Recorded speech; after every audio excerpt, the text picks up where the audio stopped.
Price அதிகப்படுத்துவாங்க. அப்படி oil mill price அதிகப்படுத்தும் என்னாகும், அந்த கூட்ஸோட ப்ரைஸ் அதிகமாகும். That is called inflations. Okay, இப்போ இது எப்படி நம்ம பாசிட்டிவா அண்ட் நெகட்டிவா இம்பாக்ட் பண்ணுன்னு தெரிஞ்சுக்கலாம்.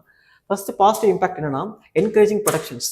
பொதுவாக ஒரு இன்ஃப்ளேஷன்ஸ் ஒரு லெவலாக இருக்கிறது அப்படிங்கிறது ரொம்ப ரொம்ப குட் திங்ஸ். ஏன்னா ஃபார் எக்ஸாம்பிள் இப்போ நீங்கள் ஒரு மார்க்கெட்டுக்கு போகிறீங்க, மார்க்கெட்டில் ஒரு கேஜெட் வாங்குறீங்க. இப்போ அதோட கேஜெட்டுடைய ப்ரைஸ் பார்த்தீங்கன்னா ஒரு அஃபோர்டபுள் ப்ரைஸாக இருக்குன்னு வச்சுக்கோங்களேன். அது நிறைய பேர் டிமாண்ட் பண்ணுறாங்க. நிறைய பேர் டிமாண்ட் பண்ணும்போது என்ன பண்ணுவாங்கன்னா, அந்த மேனுஃபேக்சரோடைய ஓனர்ஸ் என்ன பண்ணுவாங்க, அதே மாதிரி நிறைய குட்ஸை ப்ரொடக்ஷன் பண்ண நினைப்பாங்க. அப்போ நிறைய குட்ஸை ப்ரொடக்ஷன் பண்ணும்போது என்ன ஆகும், டெவலப்மெண்ட் நடக்கும். ஓகே, இப்போ ஒன்றும் இல்லை, ஃபார் எக்ஸாம்பிள் இப்போ இந்த பெண்ணை எடுத்துக்கலாம், இந்த பெண் நம்ம எக்ஸாம் எடுத்துக்கலாம். இப்போ இந்த பெண் என்ன பண்ணுறாங்க, மார்க்கெட்டில் நிறைய பேர் டிமாண்ட் பண்ணுறாங்க பிகாஸ் ஆஃப் அஃபோர்டபுள் ப்ரைஸ். அப்போ நிறைய பேர் இந்த பெண்ணை டிமாண்ட் பண்ணுறதுலாம் என்ன பண்ணுவாங்கன்னா, இந்த பெண்ணுடைய மேனுஃபேக்சர் கம்பெனி இந்த பெண்ணை ரொம்ப அதிகமாக ப்ரொடக்ஷன் பண்ணுவாங்க. அது நம்மளுடைய கண்டிப்பாக அட்வான்டேஜ். எப்படின்னா, ஒரு கம்பெனியில்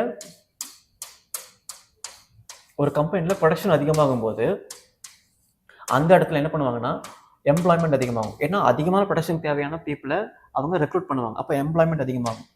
எம்ப்ளாய்மெண்ட் அதிகமாகும் என்னாகும், இன்கம் அதிகமாகும்.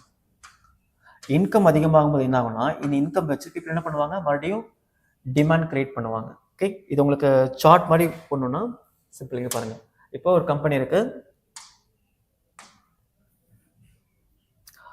ஸோ ஒரு கம்பெனி எடுத்துக்கலாம். அந்த கம்பெனி என்ன பண்ணுறாங்கன்னா ப்ரொடக்ஷன் பண்ணுறாங்க. ப்ரொடக்ஷன் நம்ம அதிகமாக தேவைப்படுறனால எம்ப்ளாய்மெண்ட் ரெக்ரூட் பண்ணுறாங்க. ஸோ எம்ப்ளாய்மெண்ட் அதிகமாகுது. எம்ப்ளாய்மெண்ட் ரெக்ரூட் பண்ணும்போது நிறைய பேருக்கு என்ன கிடைக்குது, இன்கம் கிடைக்குது. இந்த இன்கம் வச்சு என்ன பண்ணுறாங்கன்னா அவங்க பீப்புள் டிமாண்ட் பண்ணுறாங்க. அப்போ மார்க்கெட்டில் டிமாண்ட் நடக்கும்போது என்ன ஆகுது, ப்ரொடக்ஷன் அதிகமாகுது.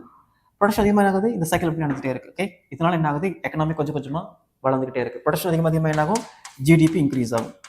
ஓகே, இதுதான் நம்முடைய அட்வான்டேஜ். இதனால என்ன ஆகுது, எக்கனாமிக் க்ரோத் ஆகுது. இப்போ இதோடைய நெகட்டிவ் பார்ட் என்ன,